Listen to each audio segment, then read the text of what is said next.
आरक्षण की वजह से ही देश बर्बाद हुआ है। यदि आप मानते हैं कि आरक्षण की वजह से ही देश बर्बाद हुआ है तो फिर यह पोस्ट सिर्फ आपके लिए ही है। जरूर पढ़ें। लश्कर भी तुम्हारा है, सरदार भी तुम्हारा है। तुम झूठ को सच लिख दो, अखबार भी तुम्हारा है। तुम जो कहो वो सच, हम जो कहें वो झूठ। मुल्क में नफरत का ऐसा तूफान मचा डाला है। कुछ बुद्धिमान बोलते हैं कि आरक्षण ने देश को बर्बाद कर दिया है। अब आप बताइए कि देश आजाद होने के बाद 14 व्यक्ति देश के राष्ट्रपति बने, उनमें से कितने आरक्षण वाले बने? 15 प्रधानमंत्री बने, उनमें से कितने आरक्षण वाले बने? 43 उच्चतम न्यायालय के मुख्य न्यायाधीश बने, कितने आरक्षण वाले बने?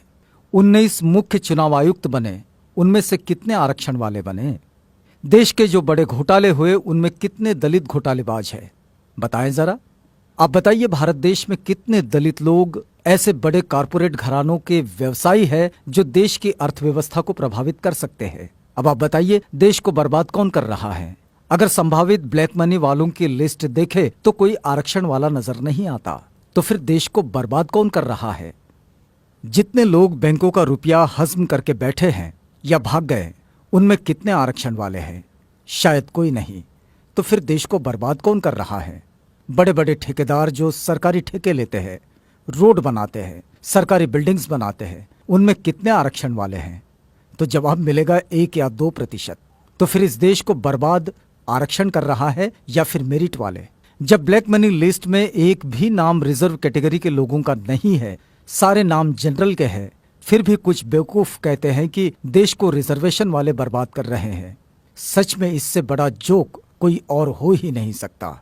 बोफोर्स तोप घोटाला, कॉमनवेल्थ घोटाला, आदर्श सोसाइटी घोटाला, सत्यम घोटाला, कालाधन घोटाला, स्टाम्प घोटाला, यूरिया घोटाला, चारा घोटाला, सुखराम टेलीकॉम घोटाला, शेयर घोटाला, चीनी घोटाला, बहुत लंबी सूची है इन घोटालों की।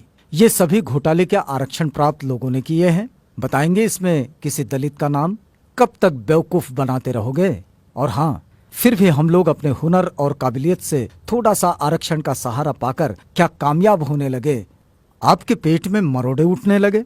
जिनको अपनी थोथी मेरिट पे घमंड है और आरक्षण से परेशानी है, वो अपने बच्चों को 5 साल वहां पढ़ाए जहां गरीब बच्चे अभाव में रहकर पढ़ते हैं। फिर देखना सारी मेरिट हवा न हो जाए तो कहना। और यदि कुछ तथाकथित उच्च वर्ग के लोग ये कहते हैं कि वो किसी से भेदभाव नहीं करते, तो उनसे एक ही सवाल है, क्या वो दलित परिवार से रोटी बेटी का रिश्ता करने को तैयार है? जातियां खत्म करने को तैयार है? अगर नहीं तो फिर मान लीजिए अभी आरक्षण खत्म नहीं होना चाहिए। निवेदन एवं आग्रह।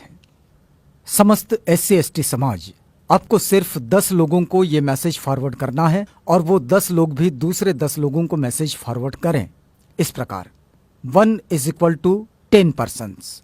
ये 10 लोग अन्य 10 लोगों को मैसेज करेंगे और इस प्रकार। बस आपको तो एक कड़ी जोड़नी है, देखते ही देखते पूरा देश जुड़ जाएगा।